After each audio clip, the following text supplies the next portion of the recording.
Good morning students, BA first year की political science की online class में आप सबका स्वागत है। आज का हमारा टॉपिक है भारतीय राजनीति में भाषा की क्या भूमिका है। भारत में भाषा की समस्या का कारण यहाँ भाषाई विविधता का होना है। संविधान द्वारा हिंदी को राष्ट्रभाषा का दर्जा तो दिया गया, किंतु अंग्रेजी का वर्चस्व बनाए रखा गया। त्रिभाषाई सूत्र में भाषागत राजनीति को जन्म दिया। हिंदी बोलने वाले क्षेत्र में अंग्रेजी विरोधी आंदोलन चलाए गए तथा गैर हिंदी भाषी दक्षिण भारत में सुनियोजित ढंग से हिंदी विरोधी आंदोलन चलाई गई और यह कहा गया कि यहाँ हिंदी को ज़बरदस्ती थोपा जा रहा है। भाषा को लेकर की जा रही राजनीति ने देश को एक अनावश्यक विवाद में उलझा कर रख दिया है।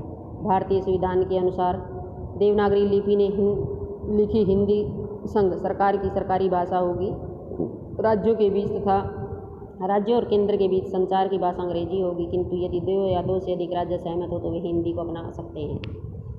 संविधान के लागू होने के 15 वर्षों के बाद तक अंग्रेजी भाषा का प्रयोग सभी सरकारी कार्यों में किया जाएगा, किंतु यदि राष्ट्रपति चाहे तो अंग्रेजी के अतिरिक्त हिंदी का प्रयोग भी करवा सकता है। 15 वर्षों के बाद भी संसद अंग्रेजी का प्रयोग किसी विशेष लक्ष्य के लिए कर सकती है। संविधान की 8वीं अनुसूची में अब तक 22 भाषाओं को मान्यता प्राप्त है। भारतीय राजनीति में भाषा की भूमिका। फर्स्ट, हमारा भाषा के आधार पर उत्तर दक्षिण की संकुचित भावनाएं।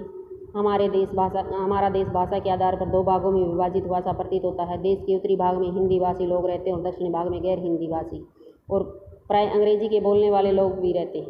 देश में भाषा के मुद्दे पर सदैव विवाद बना रहता है, जिसका राजनेता भरपूर लाभ उठाते हैं। दक्षिण भारत में हिंदी भाषा के विरोध में अक्सर आंदोलन और प्रदर्शन होते रहते हैं। संकीर्ण क्षेत्रीय हित। भारत में 28 राज्य और 9 केंद्र शासित प्रदेश हैं। इन सभी राज्यों की अपनी अपनी स्थानीय भाषाएं हैं। यहाँ क्षेत्रीय भाषाओं के आधार पर लोग विभाजित से हो जाते हैं तथा छोटी छोटी बातों पर आपस में झगड़ते रहते हैं। थर्ड, हमारा अन्य भाषाओं को मान्यता की मांग। देश में 22 भाषाओं को संविधान में मान्यता दे रखी है। इन भाषाओं को देश की प्रतियोगितात्मक परीक्षाओं में प्रयोग किया जा सकता है। इन भाषाओं के अतिरिक्त और भी बहुत सी भाषाएँ हैं, जैसे राजस्थानी, मैथिली, संथाली, ब्रज, जिनके संवैधानिक मान्यता देने की मांग जो है हमेशा उठती रहती है और बार बार इसके लिए आंदोलन भी होते रहते हैं। आंदोलन, हिंसा, उपवास आदि का प्रयोग। भारत में 28 राज्य और 9 केंद्र शासित प्रदेश। यहाँ भाषा के नाम पर लोग हिंसा, आंदोलन, उपवास का सहारा लेकर केंद्र सरकार पर दबाव डालते हैं। इन आंदोलनों में अनेक लोगों की मृत्यु हुई तथा करोड़ों रुपए की संपत्ति नष्ट भी हुई है तथा ये नेतागण इन आंदोलनों में अपना स्वार्थ सिद्ध करने के लिए प्रयोग करते रहते हैं, लेकिन फिर भी आज तक हमारे देश में केवल 22 भाषाओं को मान्यता प्राप्त है। भाषाई अल्पसंख्यकों की समस्या। नए भाषाई राज्यों के गठन के उपरांत भी देश में भाषाई अल्पसंख्यकों की समस्या बनी हुई है। ये लोग शासन से अनेक प्रकार के संरक्षणों की मांग करते हैं। उत्तर प्रदेश में उर्दू का सवाल, कर्नाटक में मराठी का सवाल, पंजाब में हिंदी का सवाल भाषाई अल्पसंख्यकों की समस्या बनकर उभरे। अब कर्नाटक में बसे मलयालियों और तमिलों में असुरक्षा की भावना घर करने लगी है। कन्नड़ वासियों का गुस्सा भी धीरे धीरे सुलग रहा है। सिक्स्थ, हमारा भाषाई आधार पर राज्यों का पुनर्गठन। भारत में भाषा के आधार पर राज्य के पुनर्गठन की समस्या जितनी गंभीर हुई उतनी अन्य नवोदित राज्यों में शायद ही रही हो।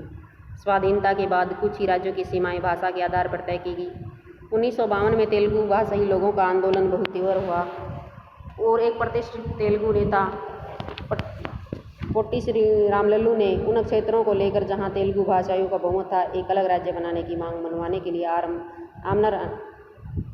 आमरण अनशन का तरीका अपनाया। इस अनशन के परिणाम स्वरूप उसकी मृत्यु हो गई और इसके इतना अधिक हंगामा हुआ कि सरकार को भाषा के आधार पर 2 अक्टूबर 1969 को आंध्र प्रदेश का निर्माण करने के लिए झुकना पड़ा।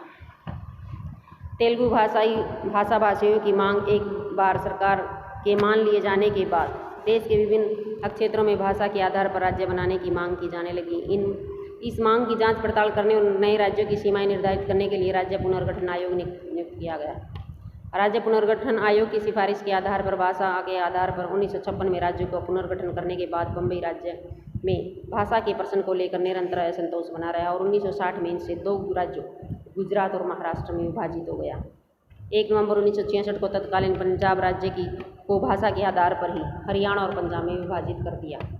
राष्ट्रीय एकता को खतरा। संविधान निर्माताओं का विचार था कि देश की एकता के लिए एक संपर्क भाषा होनी चाहिए। काफ़ी वाद विवाद के बाद यह तय किया गया कि संपर्क भाषा के रूप में हिंदी उपयुक्त रहेगी, लेकिन हिंदी के नाम पर देश उत्तरी और दक्षिणी भागों में विभाजित हो गया। दक्षिणी भारत के लोगों ने हिंदी का डटकर विरोध किया और अनेक आंदोलन चलाई। इन आंदोलनों के कारण राष्ट्रीय एकता को काफ़ी क्षति पहुंची। भाषा और वोट की राजनीति।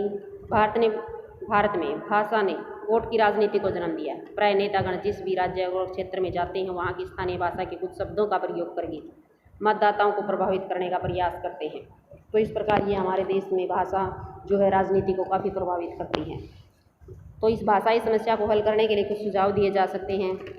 इसमें निम्न हमारा त्रिभाषा फार्मूले को कठोरता से क्रियान्वित किया जाए। देश के नागरिकों को हिंदी भाषा को श्रद्धा और सम्मान से अपना लेना चाहिए। केंद्र सरकार के सभी कार्य हिंदी भाषा में किए जाने चाहिए।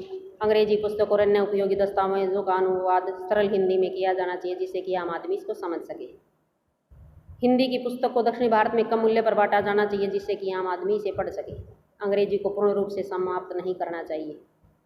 राजनेता भाषा के नाम पर जो राजनीति करते हैं उन पर पूरी तरह से अंकुश लगाया जाना चाहिए। सभी प्रतियोगिता और शिक्षण संस्थानों में स्थानीय भाषा का प्रयोग किया जाना चाहिए। भाषा के नाम पर हिंसा फैलाने वाले से कठोरता से निपटा जाए। न्यायालयों की भाषा अंग्रेजी के स्थान पर हिंदी और प्रादेशिक भाषाओं को बनाया जाए। भाषा के आधार पर राज्यों के पुनर्गठन की मांग को न माना जाए। शैक्षणिक भ्रमण, व्याख्यान, राजनीतिक कार्यक्रमों के माध्यम से भारतीय भाषा में निकट संपर्क स्थापित किया जाए। तो इस प्रकार ये भारतीय जो भाषा की समस्याएं थी उनको दूर करने के सुझाव थे। तो निष्कर्ष रूप में हम कह सकते हैं कि भारत में भाषाओं के आधार पर राज्यों का पुनर्गठन किया गया है, फिर भी भाषा की समस्या का हल नहीं हो पाया है और देश उत्तर और दक्षिण में विभाजित हो गया है। देश में भाषाई समस्या अभी भी बनी हुई है और यह देश की राजनीति को जो है कमोबेश प्रभावित कर रही है। Thank you.